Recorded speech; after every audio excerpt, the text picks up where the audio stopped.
एका वर्षामध्ये तब्बल 363 संस्थांवर कारवाई, अनुदानाची चौकशी होणार.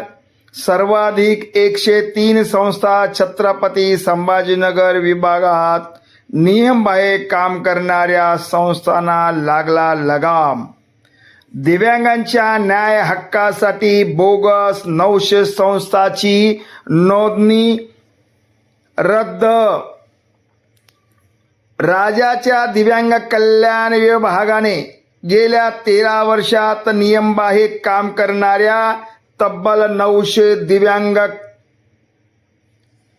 कल्याण संस्थांची नोंदणी रद्द केली असून त्यातील 363 संस्थांवर गेल्या वर्षभरात कारवाईचा बडगा पुढेही सुरू राहील, असे दिव्यांग कल्याण विभागाचे सचिव तुकाराम मुंडे यांनी म्हटले आहे. नोंदणी रद्द करण्यात आलेल्या दिव्यांग कल्याण संस्थांपैकी ज्यांनी राज्य सरकारकडून अनुदान घेतले त्यांचा विनियोग त्यांनी काम कसा केला, अनुदान घेत असतानाच्या काळात झालेल्या अनियमितता आणि चौकशीच्या रडावर येण्याची शक्यता आहे. तुकारामजी मुंडे हे ऑगस्ट 2025 मध्ये विभागाचे सचिव झाले. 363 संस्थांपैकी बहुतेक संस्थांची नोंदणी त्यांच्या सचिव पदाच्या काळातच रद्द करण्यात आली आहे. राज्य दिव्यांग व्यक्ती अधिनियम अंतर्गत दिव्यांगासाठी कार्यरत संस्थांना दिव्यांग कल्याण आयुक्त यांच्याकडे नोंदणी असणे अनिवार्य आहे.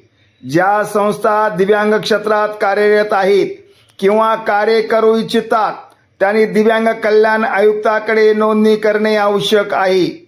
अशा सर्व संस्थांची 28 फेब्रुवारी 2026 पर्यंत www.divyangkalyanmaharashtra.government.in या संकेतस्थळावर नोंदणी पूर्ण करणे आवश्यक आहे.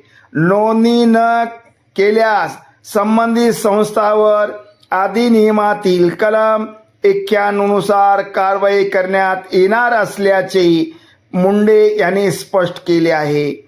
संस्थांनी नोंदणी केल्यामुळे त्यांच्या मार्फत दिव्यांग व्यक्तीचे सक्षमीकरण आणि पुनर्वसन करणे शक्य होईल.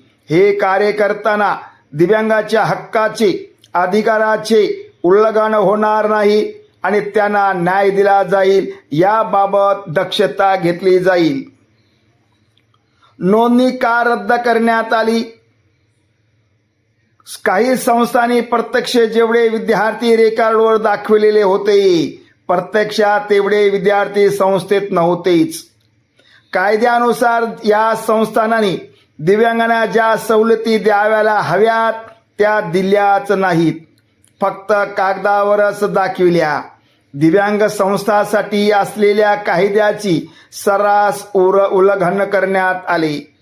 कर्मचाऱ्या नियमानुसार वेतन दिले नाही, पण वेतन अनुदान सरकाराकडून लाटले. संस्थेच्या संचालक मंडळातील अंतर्गत वादाचा फटका संस्थेला आणि कर्मचाऱ्यांनाही बसला. कोणत्या विभागातील किती संस्थांची नोंदणी रद्द? नाशिकमध्ये 49 संस्था, नागपूर 49, अमरावती 50, कोकण 52 आणि पुणे 60 आणि छत्रपती संभाजीनगरमध्ये 103 संस्थांची नोंदणी रद्द करण्यात आली. संस्थांची नोंदणी 2025 या एका वर्षात 363 संस्थेची नोंदणी रद्द करण्यात आलेली आहे. नियमबाह्य काम करणाऱ्या संस्थांवर अपात्रतेची कारवाई पुढे देखील होत राहील.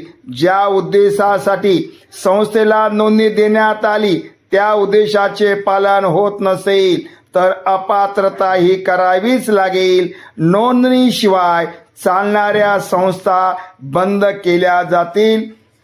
दिव्यांग कल्याण विभागाचे सचिव माननीय तुकाराम मुंडे साहेबांचे आदेश.